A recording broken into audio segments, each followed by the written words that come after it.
Es un honor, un orgullo para nosotros tener aquí a Juan José Sebrelli, filósofo, sociólogo, alguien que ha tratado de hacer una síntesis entre filosofía y sociología y que ha trabajado mucho de los temas que son muy caros a este café filosófico, temas de la vida cotidiana, como en su libro Buenos Aires, Vida cotidiana y alienación, actualizado.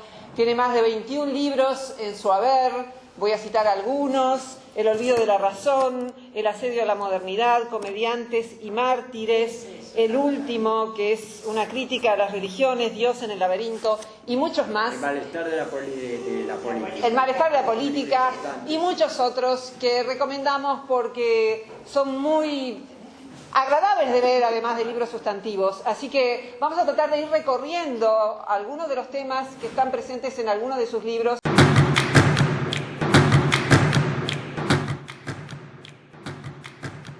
Así que me gustaría comenzar con el primer tema que le planteé a Juan José, que es el que tiene que ver con lo que él llamó el olvido de la razón y que es de alguna manera el relegamiento de la racionalidad que tiene lugar en Occidente.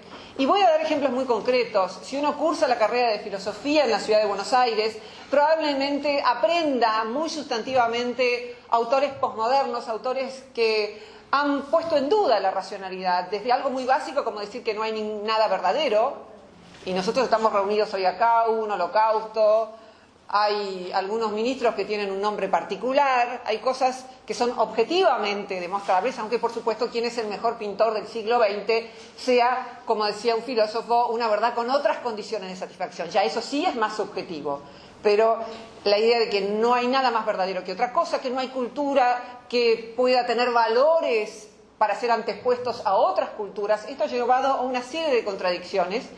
Y también hay muchos filósofos que han contribuido al nazismo, y eso lo trabaja Juan José en muchos de sus libros, o por lo menos en un par de sus libros y en toda su obra. Nosotros querríamos decir que los filósofos siempre han ayudado a mejorar el mundo, pero la verdad que esto no es así. Es una batalla la de las ideas, y es una batalla que tiene lugar hoy en día.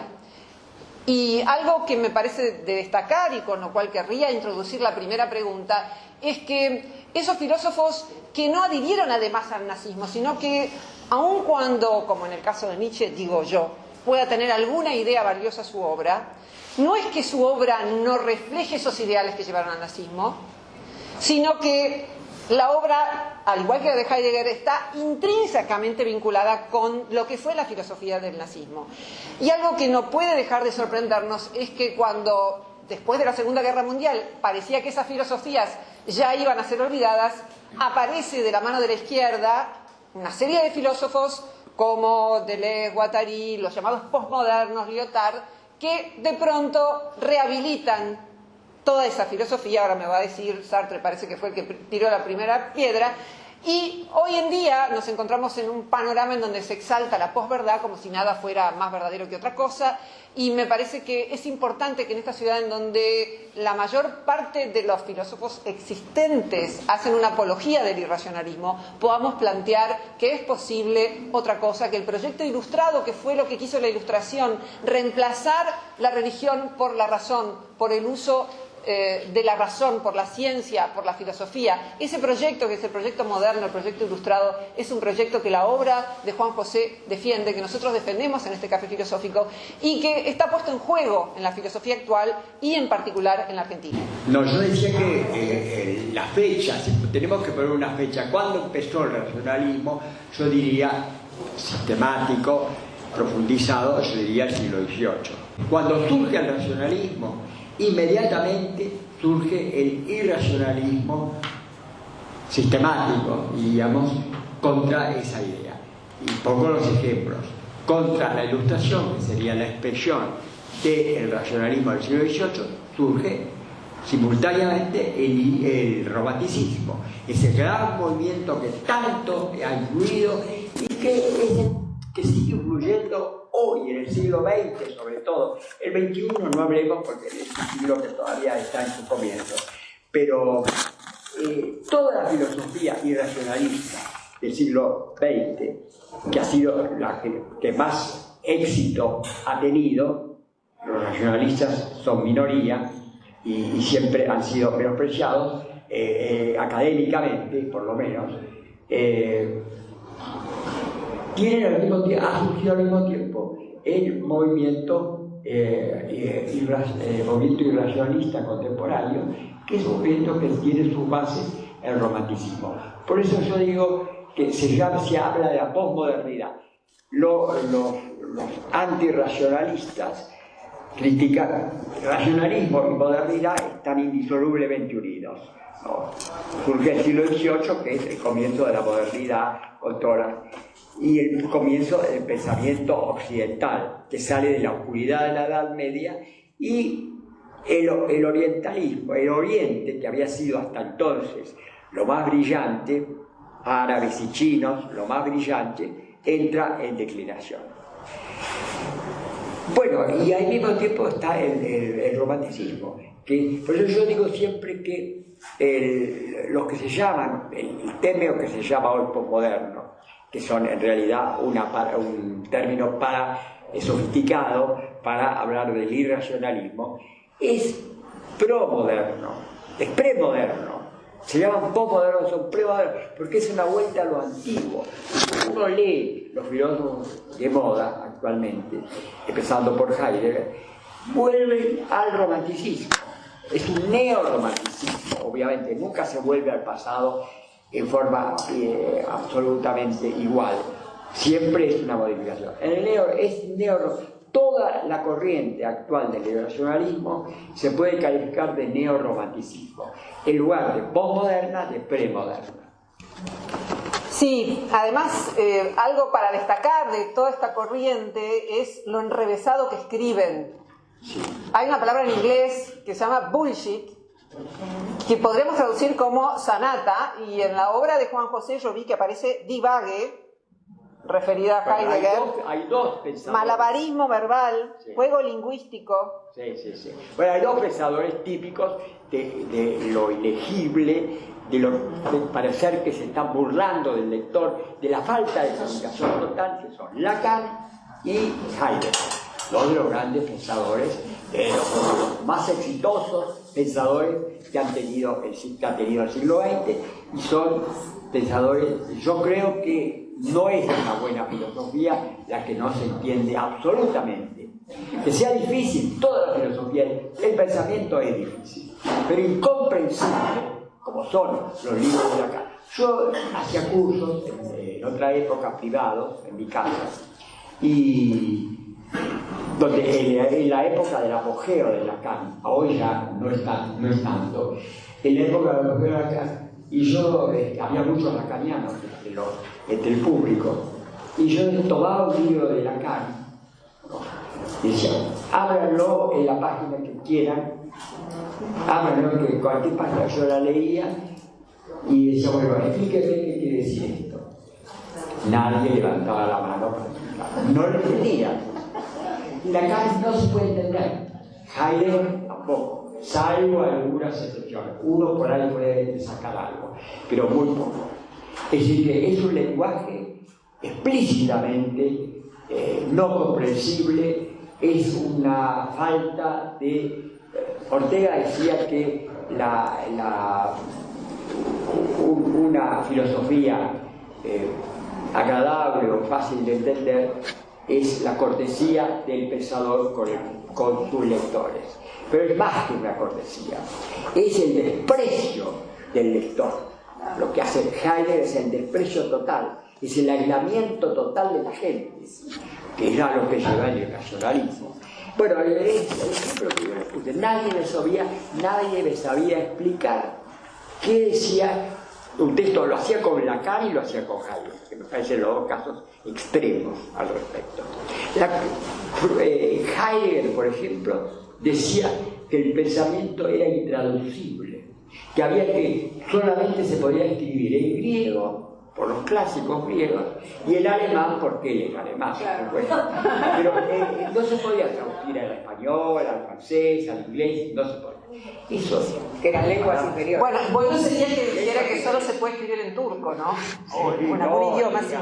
En tal caso, muchos han analizado ahora por qué se adora eso que no se comprende, ¿no? Y tal vez algunos especulan que como uno no quiere quedarse del lado de los estúpidos, por no entender, termina adorando aquello que no comprende. Y hay mucho esnovismo en la filosofía, por eso nos interesa decir que un texto puede tener su complejidad, pero tiene que entenderse.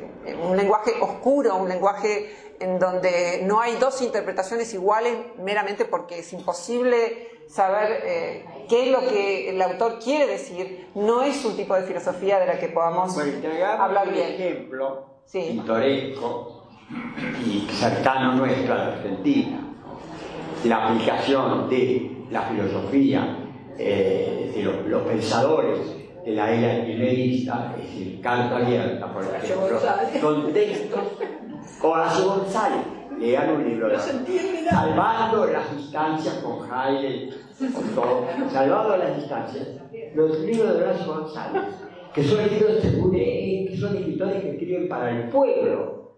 Es una mentira, el pueblo no puede leerlo. Y algunos textos, ahora se aclararon un poco, porque yo me he reído de ellos públicamente, pero los textos primeros de Carta Abierta, que era dirigido al pueblo, como consideraban ellos, eran textos ilegibles, que solo podían entenderlo gente de las academias, de sectas muy esotéricas y minoritarias. Yo quería leer un fragmento de Juan José que dice así: el espíritu del tiempo, es un fragmento de El olvido de la razón, un libro del 2006.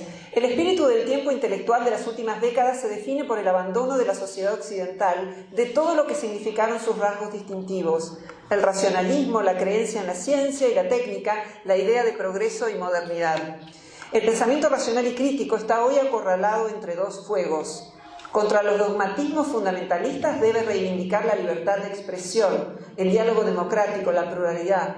A la vez, contra el relativismo, que es de lo que estamos hablando ahora, debe admitir que no todas las opciones tienen idéntica validez, que hay algunos valores como la libertad y la igualdad por encima de otros. Si se niega, como hace el relativismo, todo criterio de valoración sobre los distintos sistemas éticos, se terminan aceptando en nombre de la tolerancia multiculturalista opresiones, estupideces y crímenes característicos de determinadas identidades culturales.